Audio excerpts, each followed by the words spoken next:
یا رسول اللہ یا حبیب اللہ۔ اللہ تبارک و تعالیٰ نے جو ہمیں اسلام دیا اس پر خود قرآن میں اللہ یوں فرماتا ہے کہ آج کے دن میں نے دین مکمل کر دیا اور اپنی ساری جو نعمتیں تھیں وہ تمہیں دے دیا۔ اتممت علیکم نعمتی، میری نعمتیں پوری کر دیا اسلام دے کر۔ ورضیت لکم الاسلام دینا، اور رب تعالیٰ فرماتا ہے کہ میں تمہیں اسلام دے کر راضی ہو گیا۔ اللہ رب العزت کا پسندیدہ دین اگر کوئی ہے تو صرف اور صرف اسلام ہے۔ میرے عزیزو، لیکن شاعر نے جو کہا اس پر مجھے آج بات کرنی ہے۔ رسول پاک صلی اللہ علیہ وسلم کی بارگاہ میں شاعر استغاثہ کر رہا ہے، مدد کی بھیک مانگ رہا ہے۔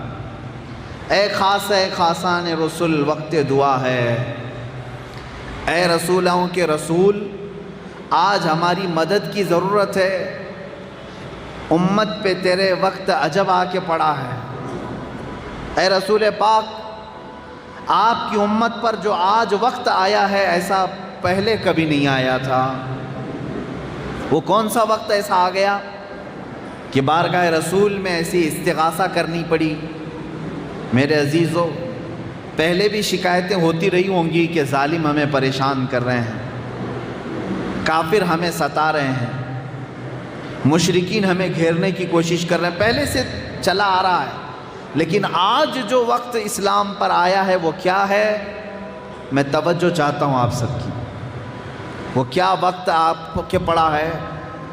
کفار و مشرکین ظالم تو ستاتے ہی رہے، اسلام کے اوپر حملے ہوتے ہی رہے، لیکن اے رسول پاک آج آپ کی امت پر ایسا وقت آیا ہے کہ اس اسلام پر سب سے زیادہ اس کے ماننے والے ہی ناانصافی کر رہے ہیں، صرف مسلمان ہی اس سے برگشتہ ہو چکے ہیں۔ یہ وقت ایسا ہے میرے نبی کی بارگاہ میں استغاثہ کرنے کا کہ ہم اوروں کے ظلم کی کیا شکایت کریں میرے آقا، خود ہم اس اسلام کے خلاف سازشوں میں شریک ہو جاتے ہیں۔ جو دین بڑی شان سے نکلا تھا اوطن سے، وہ آج اپنوں کے ہی سامنے اجنبی نظر آ رہا ہے، اپنوں کے سامنے اجنبی ہو گیا۔ دین کے ساتھ جو ہم نے کھلواڑ کیا وہ غیروں نے کم کیا ہے۔ میرے عزیزو، یہاں شکایت بارگاہ رب العزت میں بھی ہم اسی بات کی کریں گے، اور یاد رکھنا آج آپ اسلام کہہ رہے ہو، اسلام ایک دین ہے، لیکن کل قیامت کے دن ایک شکل و صورت کے ساتھ آئے گا، ایک شکل و صورت کے ساتھ آئے گا، اور اس سے کہا جائے گا کہ مسلمانوں کو پہچان، جو مسلمان ہیں، جو اسلام پر تھے، ان سب کو تو قریب کر لے۔ تو یاد رکھیں آپ، اسلام اس دن بہت سارے لوگوں کو پہچاننے سے بھی انکار کر دے گا۔ کہا یہ تو مجھے جانتے ہی نہیں تھے، یہ مجھے پہچانتے نہیں تھے، اور آج میں ان کو نہیں پہچانتا۔ تو کہیں ایسا تو نہیں ہے کہ آپ اسلام سے اتنا برگشتہ ہو گئے ہیں کہ نہ خط و خال میں اسلام نظر آتا ہے، نہ چہرے پر، نہ زبان پر، نہ اخلاق پر؟ مجھے آج شکایت دشمنوں سے نہیں، میرے اپنے لوگوں سے ہے۔ امت مصطفیٰ خود اسلام کو اپنے گھروں میں کمزور کر چکی ہے۔ میں اس کی ایک مثال بتا دوں۔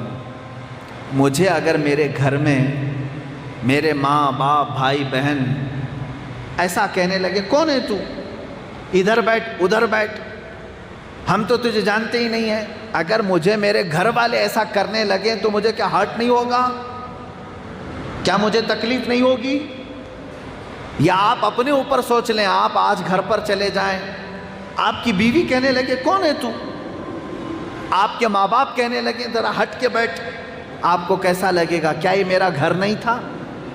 کیا آپ کا میں رشتہ دار نہیں ہوں؟ آپ میرے ساتھ ایسا سلوک کیوں کر رہے ہیں؟ آپ کے دل میں تکلیف ہوگی۔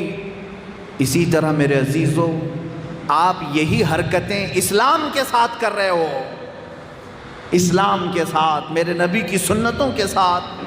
جب تمہارے گھر اسلام آتا ہے تو آپ یہ سمجھتے نہیں ہٹا دو، تھوڑا سا اسلام کو ہٹا دو.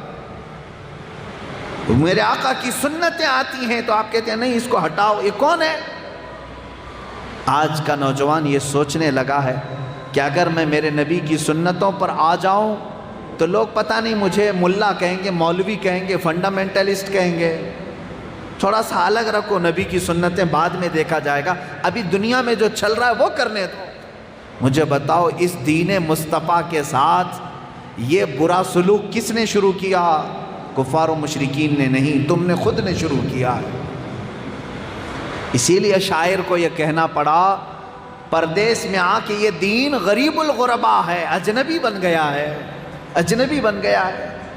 یہ ناانصافی ہم کب تک کرتے رہیں گے؟ میرے عزیزو، ہمارے گھر میں کمانے والے دو بھی ہوں یا ایک ہو، اپنی آمدنی بچا بچا کر کے وہ ٹی وی تو لے آیا، واشنگ مشین تو لے آیا، فریزر تو لے کر کے آ گیا، گیس کے چولہے لے کر کے آ گیا، ساری چیزیں لے آیا، ساری مشینیں ایکٹیو ہیں.